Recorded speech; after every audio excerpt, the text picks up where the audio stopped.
Welcome back to the Razzball Fantasy Football Show. We have a live PPR mock draft drafting from the 12th spot. Who can we get on that turn? I'm your host, Sky Guasco, in the big seat. Let's get it going right now on the Razzball Fantasy Football Show.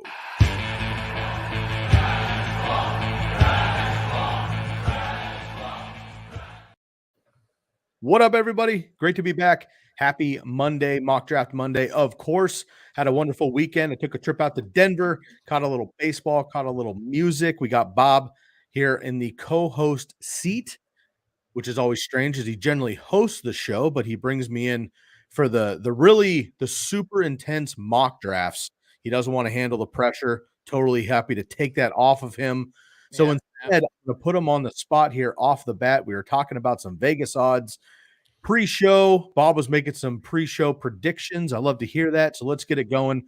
Bob of the Mark, I'm going to put you on the spot right off the bat. Who do you have right now, late June? Who do you have as the number one seed in the AFC and the number one seed in the NFC? Call your shot for now. I'm actually going to roll with the Eagles-Bengals for next season as my two teams that I like to go into the playoffs and potentially make it to the Super Bowl. I love that. I would have loved to hear maybe like a West Coast team, not the Raiders, not the Rams, not the Chargers, not the Seahawks, not the Broncos. If you told me Sam Darnold was starting 17 games, I would say that they'd be the Super Bowl champions, but they're not. So yeah, but if Sammy D starts 17 games, everyone's going to pick the Niners. They're not really a dark horse at that point. You know what I mean? That's true. Facts. Yeah, you don't want to just jump on the bandwagon at that point. But I know you're right. I hear you. All right, folks, it's great to be back. Of course, we got another mock draft for you. If you're just joining the mock draft series, we have already done one from the 4 slot. We've done one from the 8 slot. We've got today's from the 12 slot. So if you're in that general turn in the first round and you're in a work league or a home league, you already know your draft order, or you will know your draft order as the summer goes on in July and August. Come back to these episodes and we're going to help you kind of run through the turn. Bob, before we get into the draft, I'm curious the mindset. We've talked about kind of that top 4 slot. You know you're going to get a stud of a stud, right? And you just kind of got to take the shot there. The middle picks, you're still picking the cream of the crop. On the turn, again, in the 12 slot specifically, you're picking 2 in a row, literally 2 picks back to back, but you're not picking again for another 23, 24 picks. So what is your general strategy in a full PPR league? Do you target a position? Are you targeting players? Are you hoping a position falls to you? What exactly are you doing on a turn specifically?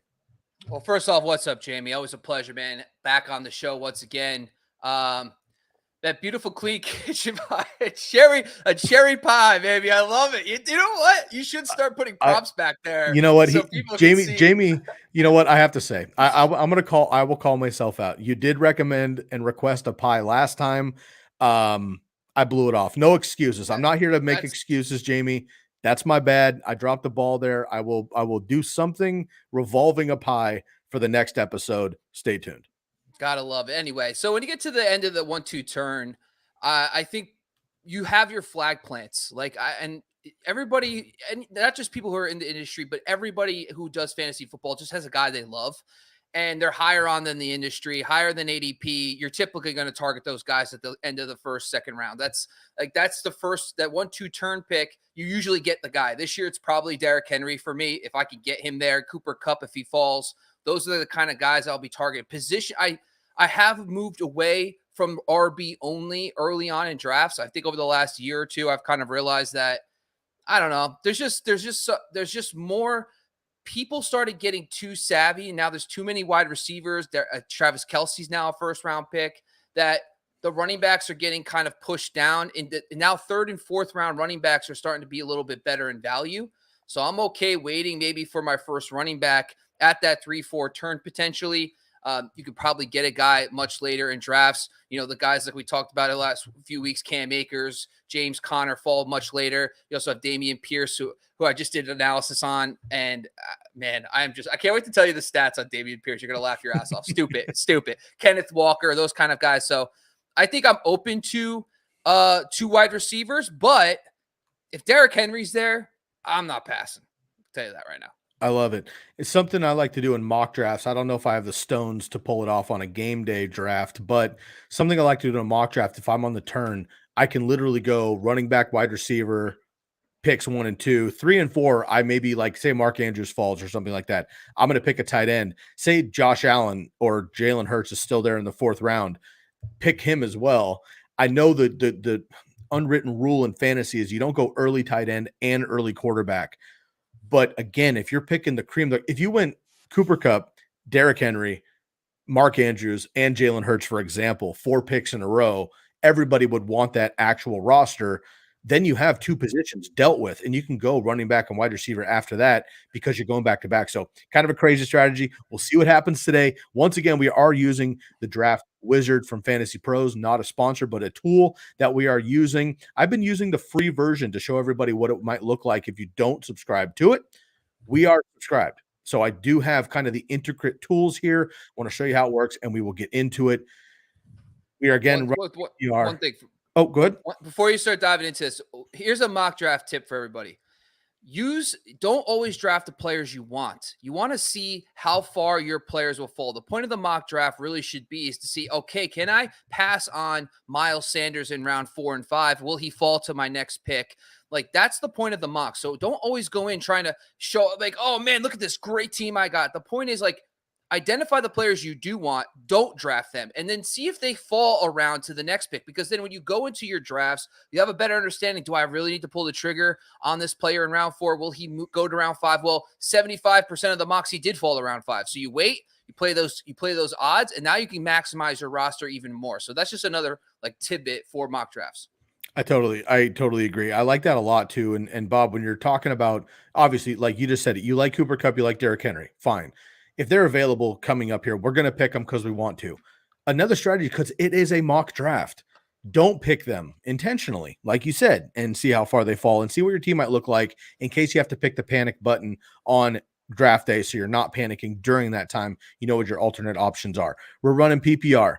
We're running Snake, 12-team league. We're running from the 12th position, as I mentioned. Same roster, quarterback, 2 running backs, 3 wide receivers, a tight end, and a flex position. Not super flex. For sake of time, we're eliminating bench, kicker, and DST. We'll get into those as the summer progresses here. We are going to get going here. No pitch clock, so we can get into it. And Bob, per usual, let me run it down here on the first couple of picks. For the podcasters, let's make sure we spot this out for everybody here. Looks pretty good. I think we know where our first pick is going to go, but let me recap the first round. Christian McCaffrey, again, full PPR league. No surprise here. CMC goes number 1.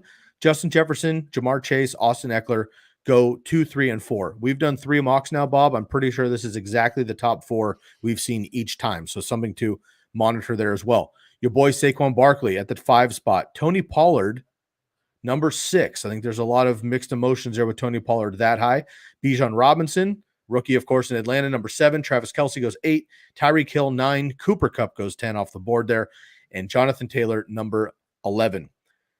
So let me go through those picks. First, obviously, you wanted Cooper Kupp to fall. Anybody else there realistically you were thinking or you thought might fall that you would have gone other than Cooper Kupp? No, be honest with you. Deal. All right, let's go through the order here. We're not going to go quarterback. We're not going to go tight end yet because Travis Kelce is the only top tight end there in the first round. Second round, we picked him last draft, actually. So if you're in the Travis Kelce camp, go check that out. Let's check out our running backs, though, here.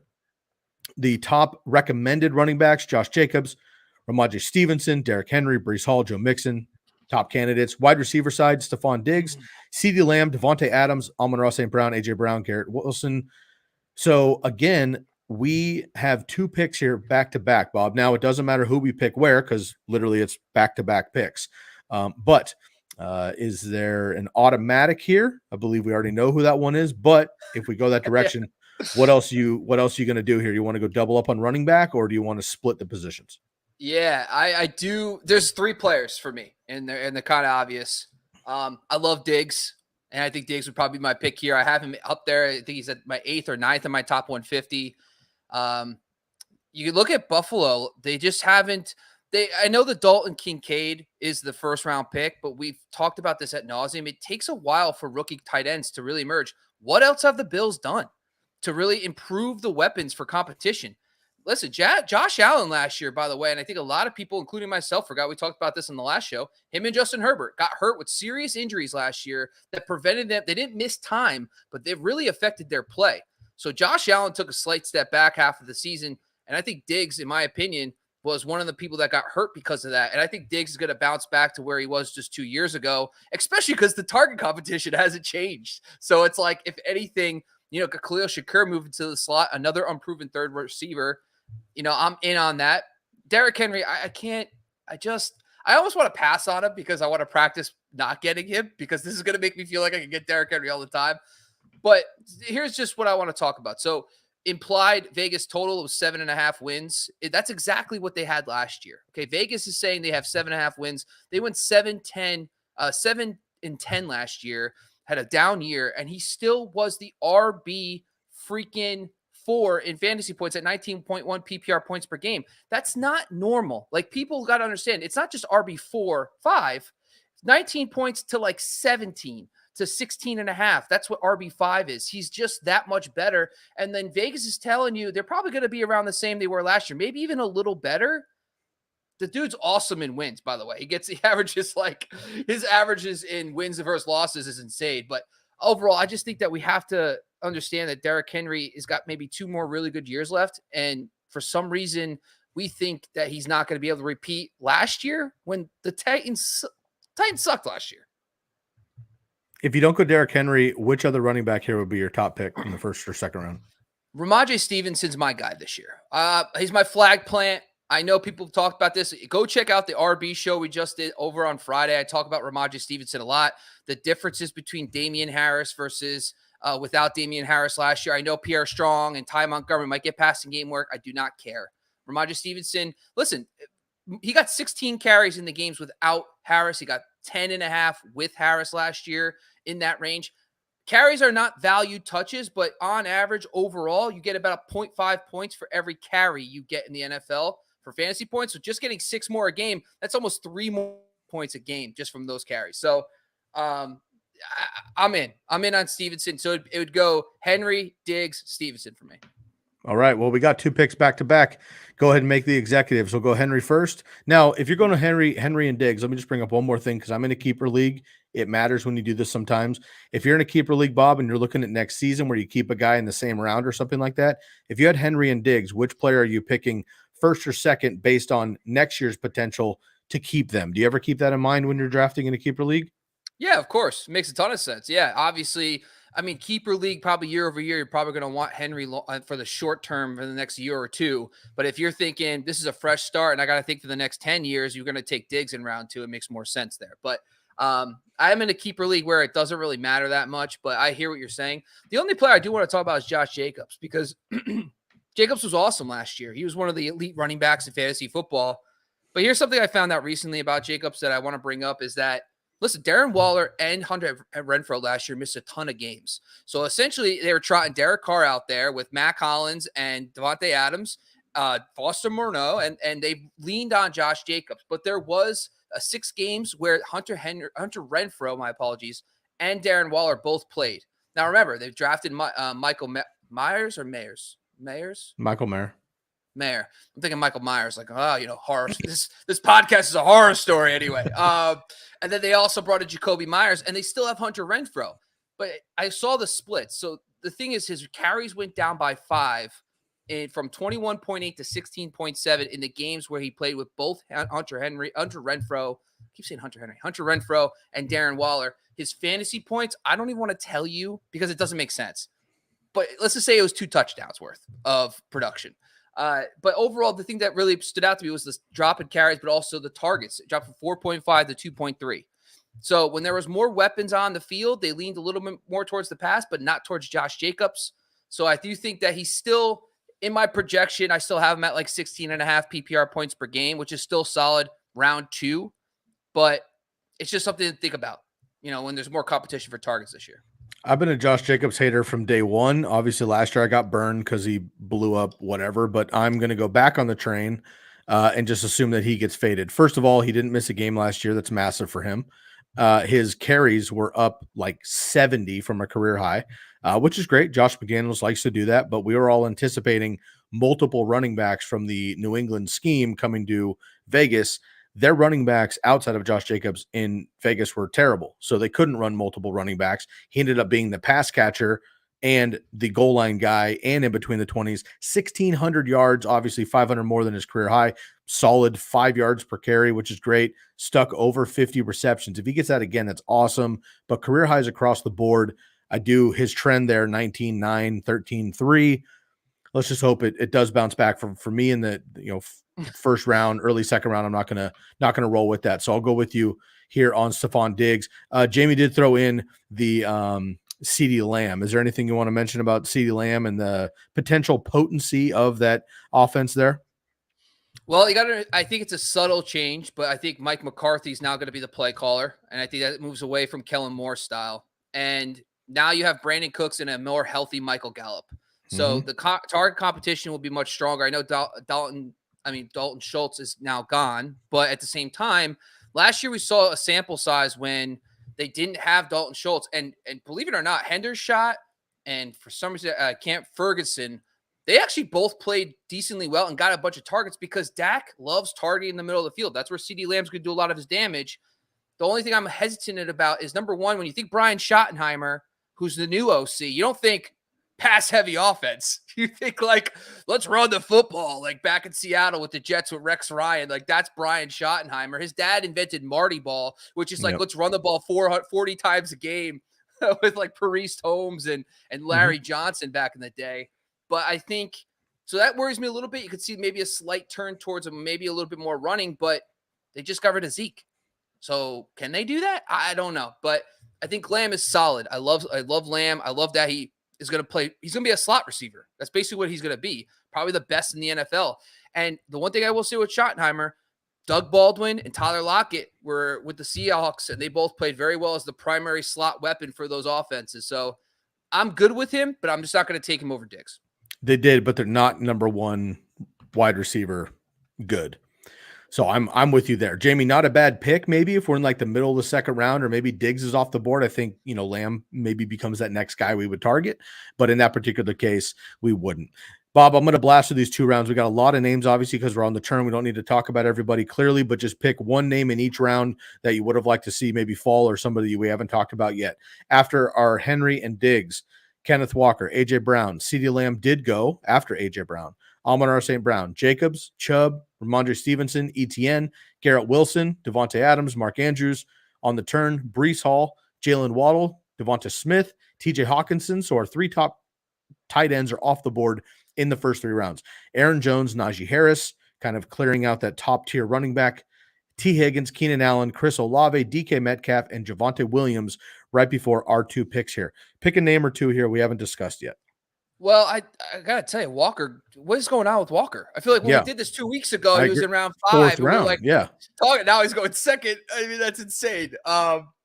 Yeah, that's an interesting one. Stevenson behind Nick Chubb and Josh Jacobs and Kenneth Walker. I would eat that value up all day. But the guy I want to talk about is Mark Andrews, because I think getting lost in all the shuffle with everything right now is that Mark Andrews is probably going to be closer to Travis Kelce than he is going to be TJ Hawkinson this year. And the reason why is simple: more pass volume. I mean, everybody loves the idea of more pass volume, but we're forgetting the fact that the one guy who has the best connection with Lamar Jackson is Mark Andrews. We also forget that it was just 2 years ago, by the way, not 10 years ago. 2 years ago, Mark Andrews was the number 1 fantasy tight end. He was also the number 1 fantasy tight end in points per game. The 17.5 PPR points per game would have been better than Travis Kelce in 2 of the last 5 seasons. So it's not like a fluke that he just did that. I know Kelce's another level. I'm not saying he's not. But the 17.5 PPR points per game he just did 2 years ago, that will separate him just as much as, that justifies a second-round pick on Mark Andrews this year. And I think Zay Flowers is a rookie. Odell Beckham's been in and out of barely played the last 2 or 3 years. And now Rashad Bateman's dealing with a foot injury. I think Mark Andrews is probably the one player that in the back of my mind that I'm rising the most on. And I haven't even gotten to my tight end research yet, but I'm excited. I like it. Quick question. Devonta Smith and A.J. Brown both going in the top 3 rounds. You feel good about that in the Philly offense? No. I talked about Devonta Smith a while ago and the fact that I have him like in the 4th round at receiver, mostly because his numbers dip slightly when you look at him. He's like a top 20 receiver for me, of course, but that's more around end of round 3, early round 4, because his numbers do dip a little bit when Dallas Goedert was healthy.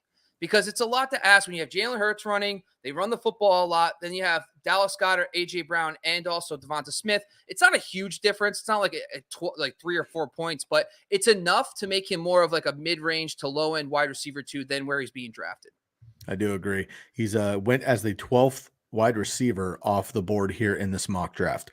Okay, let's get into our third and our fourth picks, Bob. Again, I had mentioned the last couple of weeks we had been using the free version, which you don't see this particular tool over here. I want to explain this just for a second because it really helps me on draft day. This is basically a predictor per position or however you want to run it down. What this tells us is algorithmically, this is what the computer is predicting will happen. So this says Joe Mixon, Jahmyr Gibbs, Patrick Mahomes, Josh Allen, whatever. The percentage over here is what percentage it is that they will be taken before our next pick if we don't pick them right now. So somebody like, I'll just scroll way down here, somebody like Brandon Ayuk, whatever, obviously is not likely to go in the next 2 picks, more likely in the green there with these guys in the red. If we don't pick them right now, Bob, they're most likely not coming back to us. Just something to consider. And I like to use that tool because sometimes it puts guys on the radar I may not think about. You had mentioned Dameon Pierce. Do we want Dameon Pierce in the 4th round? Or do we want, just want to wing it and hope he comes back kind of a thing? So just something I wanted to mention as people are seeing that off to the side here. But let's get into it. We have a couple more picks. Our draft board, again, is just Derrick Henry and Stephon Diggs. We can see over on the side here, our overall mix is Joe Mixon, Jahmyr Gibbs, J.K. Dobbins, and on the wide receiver side, Amari Cooper, Chris Godwin. There's your boy Calvin Ridley. We've talked about him 3 drafts in a row. Haven't been able to catch him yet. Deebo Samuel, Terry McLaurin as well. On the tight end side, we're down to the George Kittle level. We've talked about that in previous episodes. We're going to wait that out, and every quarterback is available. Wow. Bob, I'll let you take it from here. I am not a Patrick. I'm not exaggerating. I've been in, I don't know, let me guess, 50 leagues probably since Patrick Mahomes entered the NFL. I cannot think of one single fantasy league that I had Patrick Mahomes on my team. I'm not exaggerating because I didn't get him the first year when he was a sleeper, right? Nobody really knew what was coming. And then I definitely didn't get him after that because I'm not taking a quarterback in the 2nd round. Certainly not in super flex leagues when he's a, top 2 pick. So that's kind of attractive. I also like Josh Allen because we have Stephon Diggs. So the stack there is nice as well. But look at all these running backs that we can capitalize on also. So let me let you take the wheel here for a little bit. Well, the first thing we always like to talk about is we don't want to lead the run. I don't really care that much. Like in my mind, this tells me this entire draft, everybody's thinking the same thing. If this was my friends, I would say no. Everyone's fading. A bunch of quarterbacks might go in the next 2 rounds. That's fine, but that just means that like Justin Fields, potentially Joe Burrow, Justin Herbert, who's your guy, who will definitely be there in 2 rounds. So I'm okay if this is where I'm sitting right now. I'm like, okay, you know what? The question is, number 1, do you have a running back or a wide receiver that's a tier above than the rest of the guys? Is there a guy you got to have in this round? And I think obviously, my answer here is Joe Mixon. He's not even close. But I do want to talk about Dameon Pierce because another underrated aspect that this is going to be fun. All right. So I told you pre-show, I did this analysis on players win fantasy points and wins and fantasy points and losses and started applying it to the Vegas win totals. Okay. So last year, 13 games with Dameon Pierce, they went 1-11-1. Okay, so take this with a grain of salt because they had 1 win. All right, but their Vegas win total is 6.5. CJ Stroud, a lot of buzz going on, right? So let's say they do get to that 6.5 range. Okay, Dameon Pierce in wins last year, all right, was well up towards 20.3 was how many points he scored in the wins. And then he was down at 13.2 in losses. So 13.2 points per game in losses and 20 points in that win. Okay. Now, if you just apply, remember they went 1-11-1 in the 13 games and I excluded the tie. I gave it to nobody. If you just apply 6.5 wins, his fantasy points jumped to 15.9. Okay. That's pretty good. So 15.9 in my rankings right now gets him to about the RB 15. Real solid. That's a good value right here. Now you have to factor a little bit that rookie quarterback. There is some caps to upside there. I totally get that. But when we talked about this a few weeks ago, top 12 and top 24 finishes for running backs with rookies, not a lot of change. They're actually pretty comparable to veteran counterparts. So I'm back on the Dameon Pierce trade. Plus, you got to love that 49ers run scheme being there too. They actually done a lot of good stuff with the offensive line. Robert Woods, a very good blocker for a wide receiver. I know Robert Woods blocking, exciting. But I would say that Mixon's the obvious here. I like Pierce. And then the wide receivers, Amari Cooper, we haven't gotten him in any drafts, but I just want to buy. I hate to say it, but I want to buy into the Cleveland pass game this year. I like Cooper a lot. I think it's going to be big time. Couple things here. First off, with Dameon Pierce, I know it's probably hard to believe at this point because he was the hot topic last summer. We did our draft recap last year, Bob, and we were talking about the top dogs, obviously, and then scaling down. We got to Dameon Pierce out of Florida, landing in Houston, and the landing spot was terrible because Houston's terrible. But I kept saying this time last year, or I would say maybe even April, May of last year, when we were doing those recap episodes, I really liked Dameon Pierce coming in. I thought he was going to out kick his ADP, as they say. About 2 weeks after that, it became the industry fave to like grab this guy in the 8th, 9th round. He shot up, draft boards by the time it was draft season to about the 5th round, paid it back handsomely for what we were looking for, along with Josh Jacobs and Miles Sanders a bit. But nonetheless, I was in on him last year in a terrible situation. He still progressed quite well. Any concern, seems silly, but any concern with Devin Singletary coming in or all these auxiliary running backs that they happen to have in Houston? Wait a sec. Did Alexander Madison go yet? Has it caught up yet? No, we do this every time, huh? He's right all the way down there. Yeah, that's another guy we can't forget either. Him and Cam Akers too. But am I worried? You know what? We're going to find out in mini camps. Like Devin Singletary is your status quo veteran guy. Like he's going to block. He's going to do his job. That's why he was on the field over James Cook last year for most of the year. Being on third downs. Exactly. But Pierce had Rex Burkhead for that last year. We kind of saw that same mold. I just think that it can't get worse. Honestly, they went 1-11-1 with him in the game. Like it can't get worse. He was obviously early down guy for the most part, but I'm just buying. I'm not overly concerned because we already saw a great baseline last year, and I think the offense is going to be better this year. I dig it. All right, Alexander Madison, just a quick note here, and this is how I use the tool. We can just test this for science right now. First of all, I get a little flame right here. It tells me that the ECR for Allen expert consensus ranking for him has risen 4 spots in the last week. Good to know, right? Obviously, it's because Dalvin Cook hype is getting more and more, and he'll probably be leaving sometime soon. Once he is, I mean, Alexander Madison's probably a 3rd round, maybe a 2nd rounder. But right here, it tells me 29% that he'll come back. So, Bob, question to you right away. Do you want to pick him in one of these 2 picks to make sure we get him? Or for science, do you want to see if this less than 30% chance that he's picked is accurate and maybe he comes back to us again? I know that you like Dameon Pierce. Obviously, we're going to pick Joe Mixon. And you had mentioned Amari Cooper. So the question is, do you want to go Amari Cooper and Joe Mixon, or do you want to lock up our running backs and then our flex position with Alexander Madison and Joe Mixon? If we're going to use what we've learned over the last few weeks, honestly, we hate the running wide receivers going in round 8. Like every time we get to that, we're like, oh crap, Brandon Cooks, Kadarius Toney, and maybe the Wizard will give us more options this time. But I kind of feel like I'd rather target some Jerry Jeudy, DJ Moore, and Amari Cooper are like I don't even say Amari Cooper. I would say Jerry Jeudy this year. Just something tells me with Sean Payton, they're going to adjust. Russ has been so good with slot receivers, and then Sean Payton has been so good with slot receivers that 2 + 2 = 4. And I'm just buying into Jeudy this year. And DJ Moore, I've talked about this ad nauseum. I'm a believer in what teams have done over the last few years with mobile quarterbacks, getting them the elite number 1, and then they take off that next year with that number 1. So I think that the receivers are too good to pass up to do 2 running backs. Joe Mixon's probably a no-brainer, and then a receiver like one of those guys probably makes the most sense. You've talked a lot about Calvin Ridley. We've missed out on him the last couple of weeks. Any reason to jump on him right here? He won't be coming back.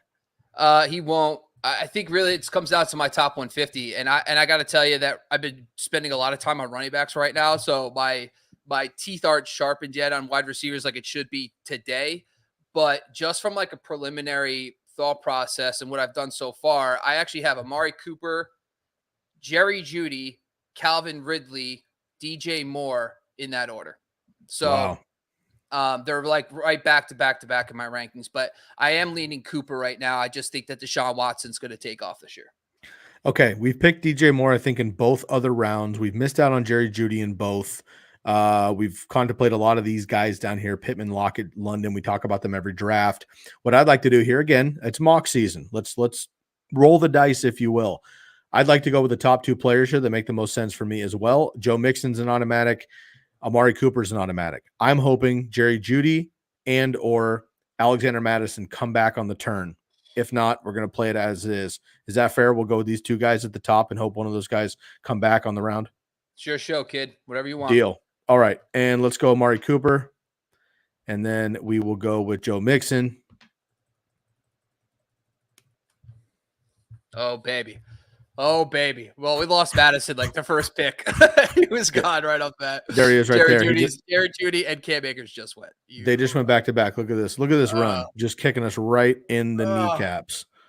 Boom, terrible. Boom, boom, boom, boom, boom. Look at this George Kittle, almost the 6th round, basically. Yeah. Sheesh. Okay, same guys. I think we're going to go Dameon Pierce here. This makes sense. We talk about the same running backs. I don't want to make this redundant content because we've talked about a lot of the same players as we get to this round. We have not gone quarterback yet, so I just want to take a quick breeze over here. There's our boy, but we got a couple of them down here, right? We like Trevor Lawrence. I love Justin Herbert. We like Justin Fields. Okay, and then on the tight end position, we also haven't gone there. We got Pitts, and then we're looking at getting closer to the bottom of the barrel there. Running backs, wide receivers. There's nobody on the board that's just an automatic screamer for me necessarily other than quarterback, but there's 3 of them.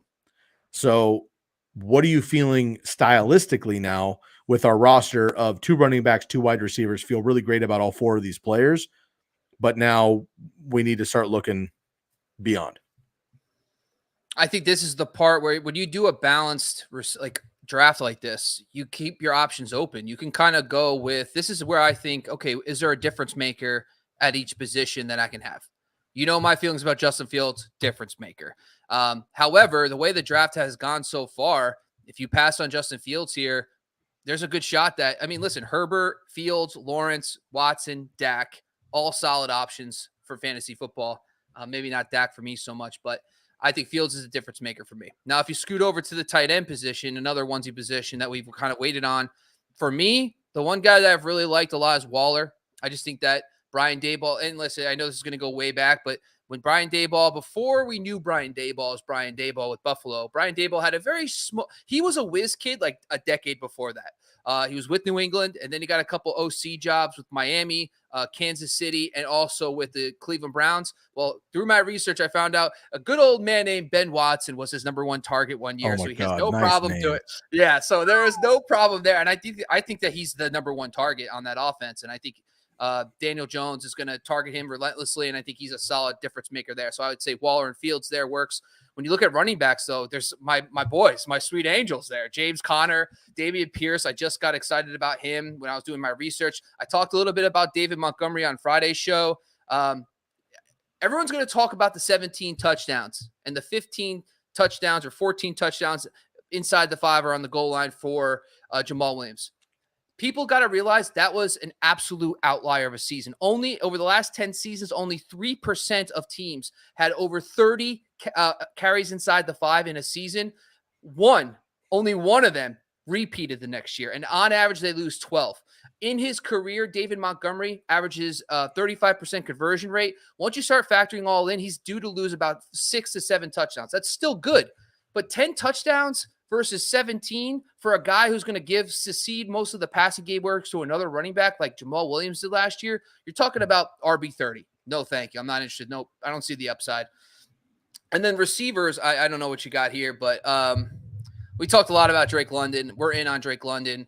McLaurin, I think for me, we talked about him a few times, but like I'm concerned about Sam Howell experience. I think Sam Howell, I'm going to do a lot of research on the Commanders. I've done it. I already started that process because I think Eric Bieniemy, a lot of people are going to think, oh, wow, look at what he's done with Kansas City. They don't have Patrick Mahomes, okay? Patrick Mahomes is the reason why they were that good. Him and Andy Reid and Eric Bieniemy all had a piece of it. I get that. I think you got to go back further and look at Alex Smith. Early Alex Smith with Kansas City, around 3,300 yards passing, very solid 18 to 20 touchdowns. I think that's realistic for Sam Howell, but what does that mean for the receiving core? Especially when you have Jahan Dotson, Curtis Samuel, Logan Thomas, Antonio Gibson, a lot of weapons in that offense. I think I'm actually scared off by him more than anybody else. But what's your thoughts on this part? Deontay Johnson, Christian Kirk, Mike Williams. What are you thinking here? I'm kind of shocked that these are the names I'm looking at the top when I see these names underneath them.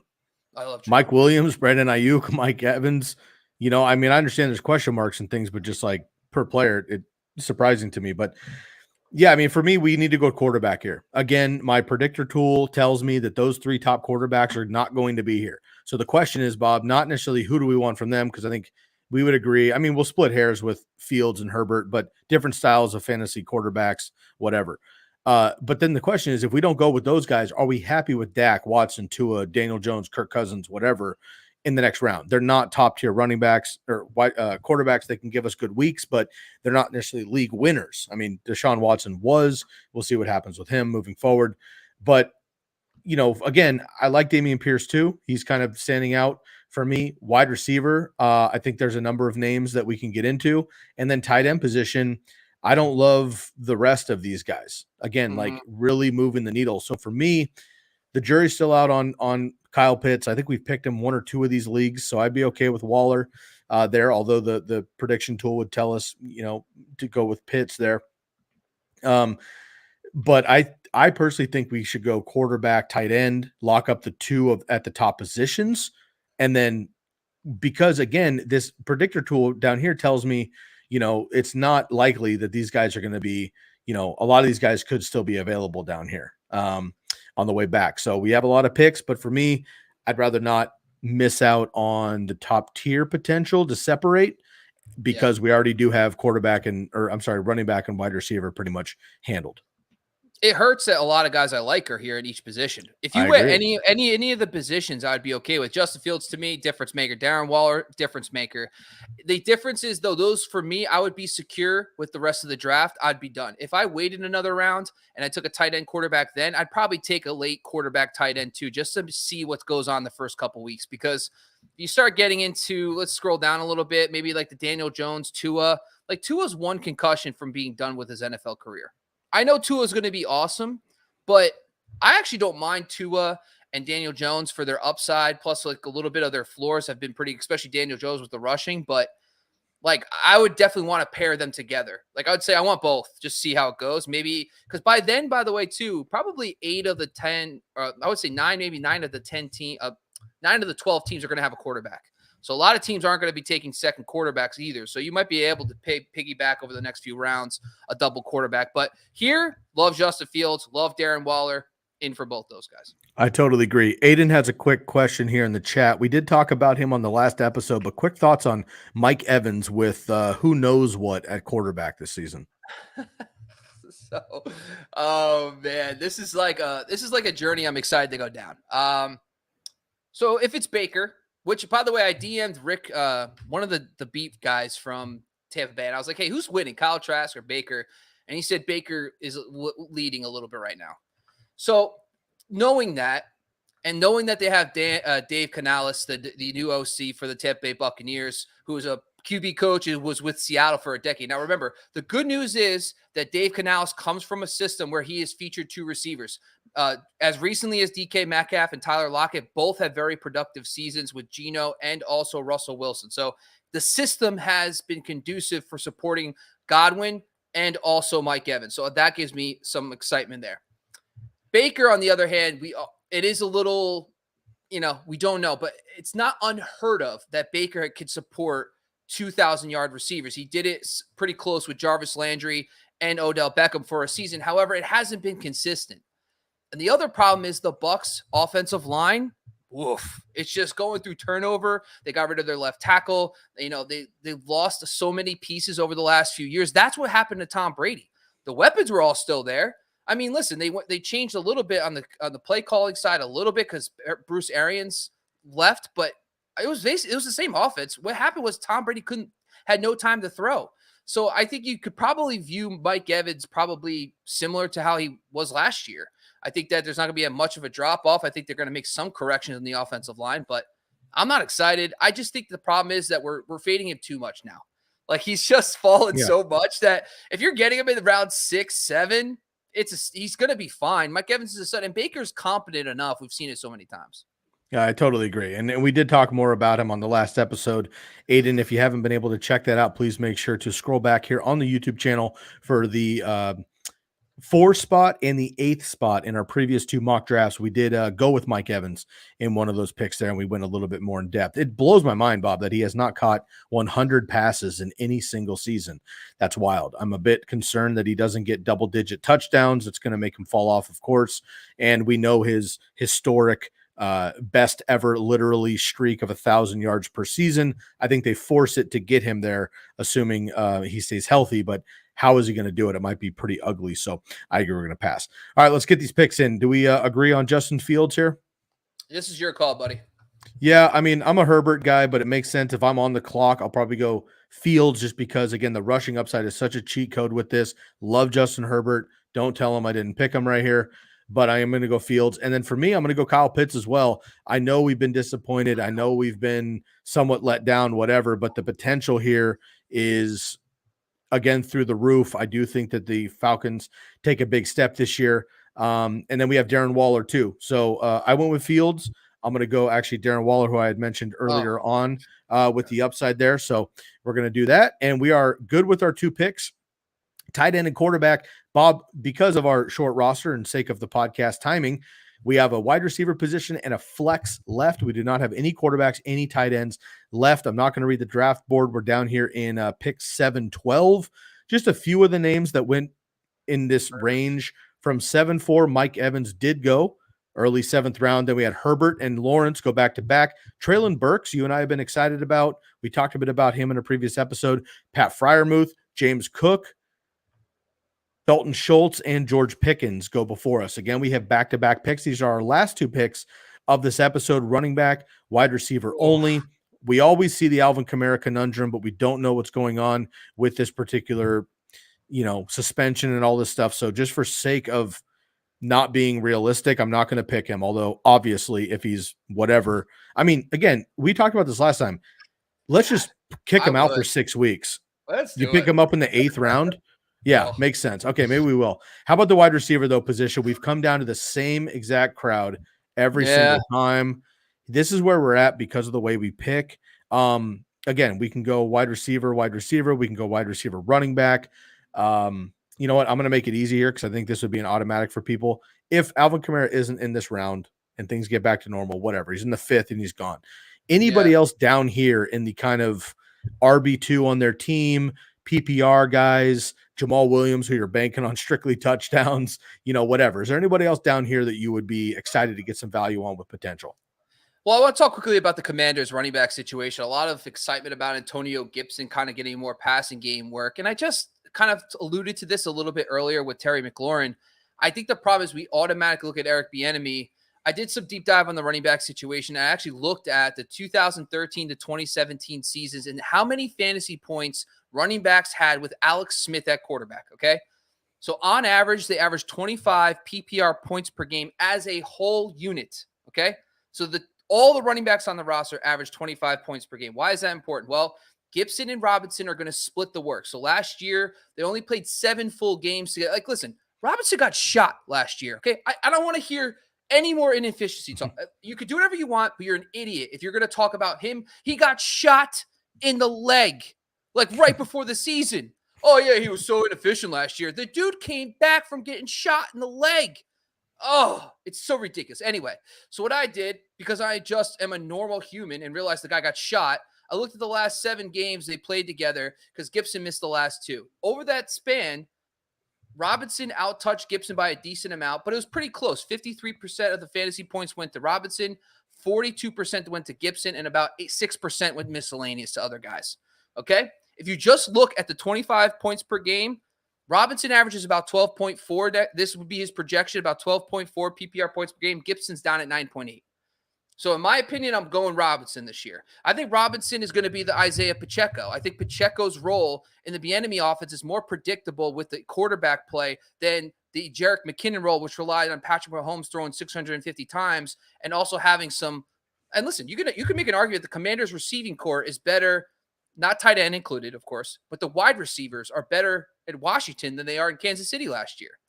So I just think that Gibson's role might be over. I mean, every team's pass catching running back right now is the hot thing, right? That's mini camps with the shorts on. Everyone's like, oh man, he's catching so many passes. So I do like Brian Robinson a lot here. Would not take him over Kamara. I just think at this point, so much upside. If you're that worried about it, just take Jamal Williams too. Take them both and just have that backfield locked up. I think Jordan Addison's probably the guy I want, though. We talked a lot about let me just pull it up because I have it here, is the number 2 wide receiver for Kirk Cousins. So if you look at just the last few seasons, just his time in Minneapolis, they averaged 14.3 PPR points per game. Now, I know TJ Hawkinson's there too, but what it really reminds me of is I think it was 2016 when Deshaun Jackson, Jamison Crowder, and I can't remember the third receiver, and they also had Jordan Reed that year. But Kirk Cousins supported 3 top 36 receivers and the number 1 tight end in fantasy. Mm-hmm. So Kirk Cousins can do it. So I like Addison. I think well, of course, this is pre-mini camp stuff because he might not even be the number 2 receiver. We might find out KJ Osborne's going to start, and then we're like, okay, we'll forget it. But I think right now I'm cautiously optimistic on Addison. But I really do like Kamara here as well. Yeah, first round pick. And I've talked about this as well. I mean, it says right here, Adam Thielen earned a 17% target share last year. And, he's not dust per se, but Thielen's over the hump for sure.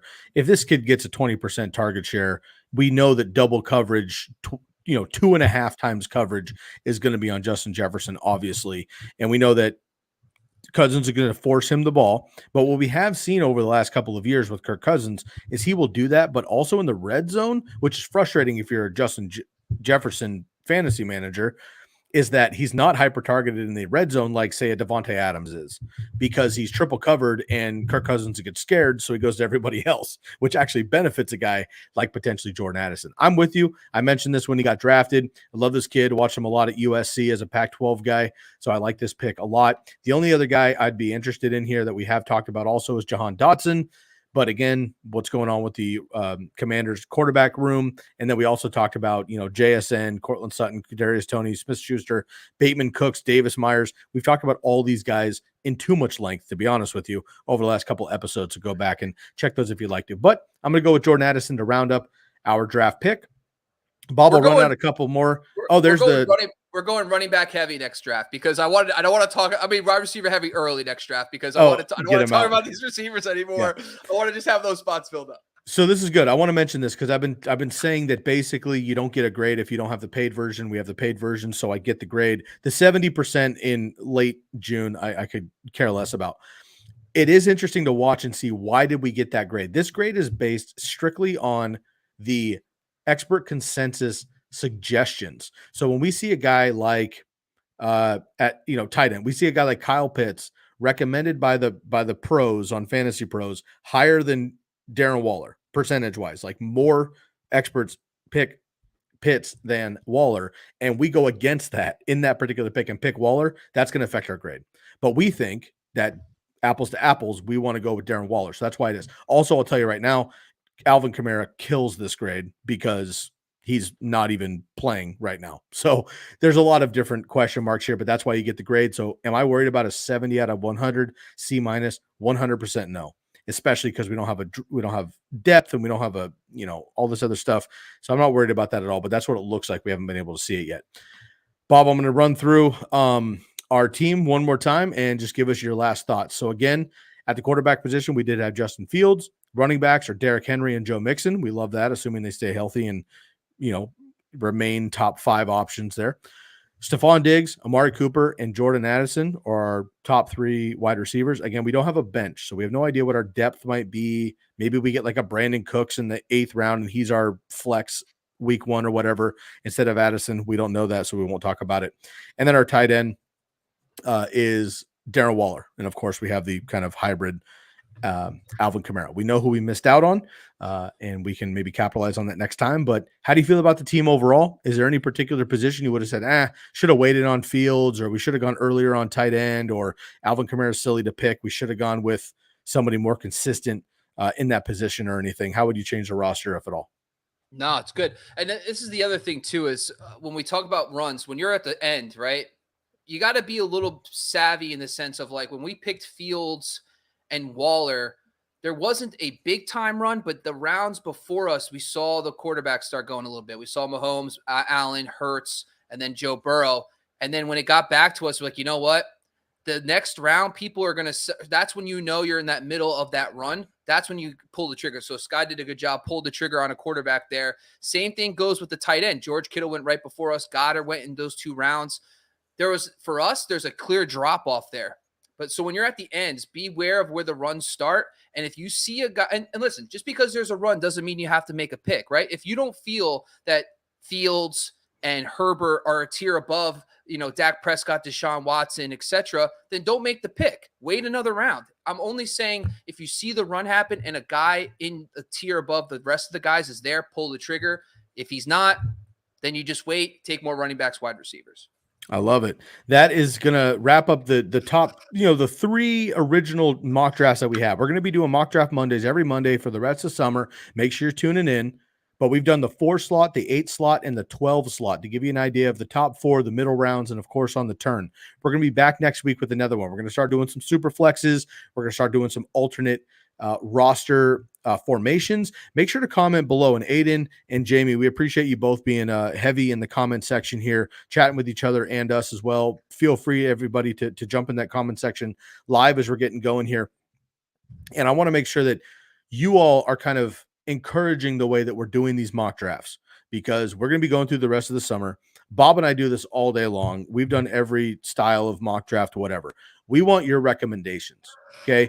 If you're thinking like, hey, I want to see a, 2 running back, 2 wide receiver, I don't know, tight end premium, something, whatever. Suggest that if that's a particular style for you, because I guarantee you, you're not the only one looking for those. Otherwise, we'll do what we feel is best. But let's go ahead and wrap it up here. Jamie, love you too. Appreciate the support. Bob, I know we have some exciting announcements building a little bit here for everybody looking forward to Raz Bowl 2023.